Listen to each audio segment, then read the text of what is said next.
All right, I have to review this topic because there is a huge misconception around it when it comes to real estate investing, particularly in creative financing or doing subject to deals. Last week, somebody messaged me saying that they had the perfect subject to deal, but unfortunately, they had to walk away from it because of the risk of the due on sale clause. And of course, I asked them this one question: have you actually read the clause? And of course, they hadn't, which is not a problem because who has really sat there and read through the whole thing? Before we jump in, first off, my name is Laura Navaquain and this is Cash Flow and Chaos. I've been investing for just over 10 years alongside my husband, and we've been doing structured creative financing deals for just over 3 years. And I want to spend the next 10 minutes or so giving you the real education that most real estate courses, frameworks, mentors skip entirely. Because the due on sale clause, yes, it is absolutely real, but the fear around it is wildly exaggerated. The due on sale clause comes from the Garn-St Germain Depository Institutions Act of 1982, and it gives the lenders the right to call a loan due and payable if the property is transferred without their consent. Meaning that if I have a property that I have a $1 million mortgage on and I transfer the deed, the ownership of that property to a friend, so I no longer own the property, and I still owe $200,000 on that mortgage, the lender finds out, they can make me pay the remainder of that loan right away. That is the due on sale clause. I sold that property, so now they no longer have an asset that is backing the money that they lent me because I don't own it anymore. However, I want to emphasize that the key word there is right. They have the right, not the obligation, and it is not an automatic trigger.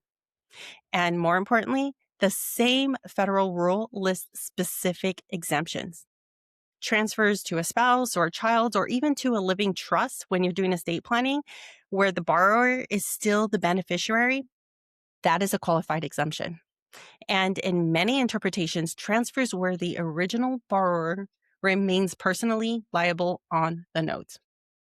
So read the law. It's publicly available. I'll even post a link to it in the notes below.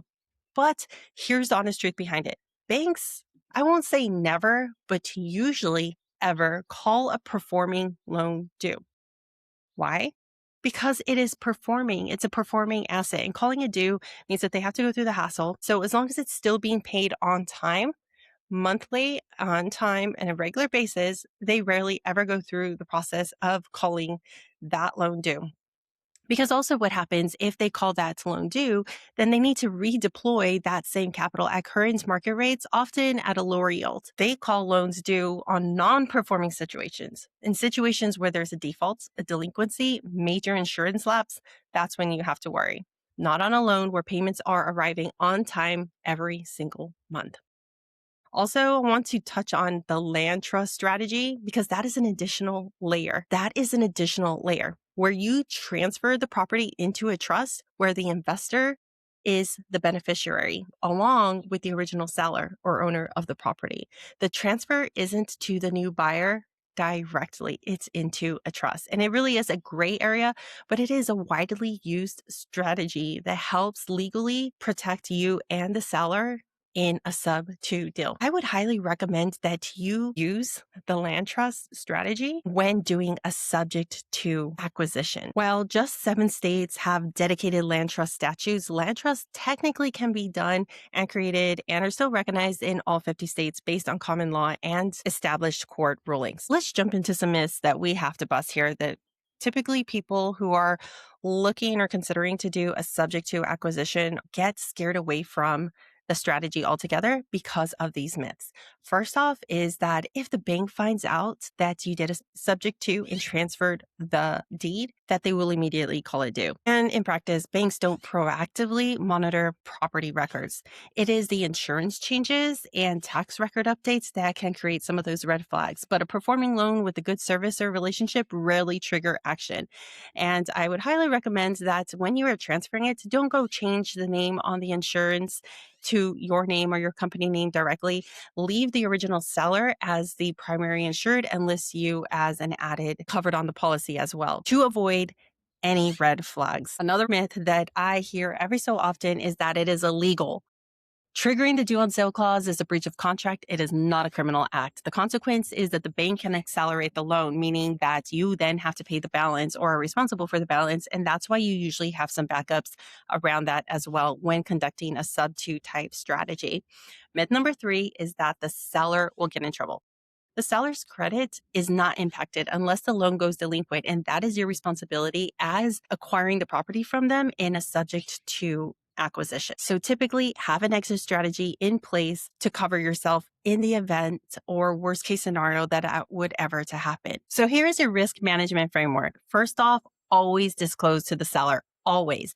They need to understand that the clause does exist and what the worst case scenario looks like. Next, keep the loan performing. Always. On time, every single time. Maintain the original insurance policy and add yourself as an additional insured. Then consider a land trust. I would highly recommend it. Opening a land trust with an attorney who specializes in creative financing. And lastly, have a backup plan, a line of credit or a bridge loan if you need to refinance because the bank calls the loan due. This is manageable risk. Real estate has always involved some risk. However, this is managed risk. Stop letting the due on sale clause be your excuse not to do sub-2 deals. If nobody has ever explained this clearly to you before, we drop videos on a weekly basis just like this. So subscribe so you don't miss the next one.